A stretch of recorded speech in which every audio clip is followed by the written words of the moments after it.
Wala kayo nakita guys. Ako guys.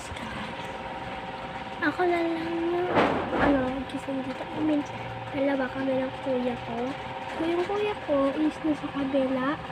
And then dyan ako yung Carlos sa cellphone. Pinis lang kami yung cellphone eh. Tapos yung pinalis 99%. So, pala yun. Kumain nga pala kami ng snacks. Ito yung kinaalam na snack natin ko. Ito yung tumbler ko guys. Ito yung tumbler ko kung bahay. So, yun guys. Kumain kami. Ito yung mga kasama ko yung family ko guys. Nakatulog na sila. Nakatulog na ang family. Kami dalawa na lang. So, tayo lang pouring ako. So, ipapasa ko to sa YouTube. So, dahil nga ayun,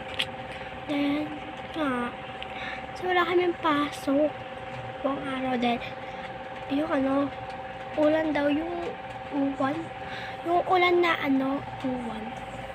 Yung uwan guys, alam niyo yun? Yun kasi, sabi ni teacher wala daw kami pasok.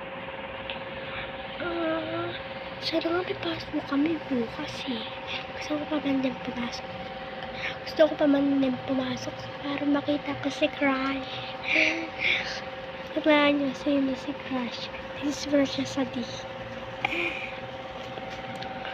Ang tawag ko sa kanya guys is Marmar.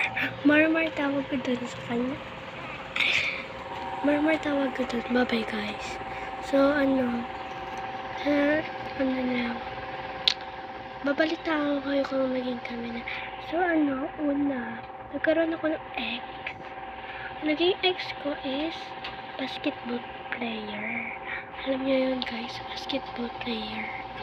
So ang ko sa kanya, mapait siya, mabuti, pagmahal.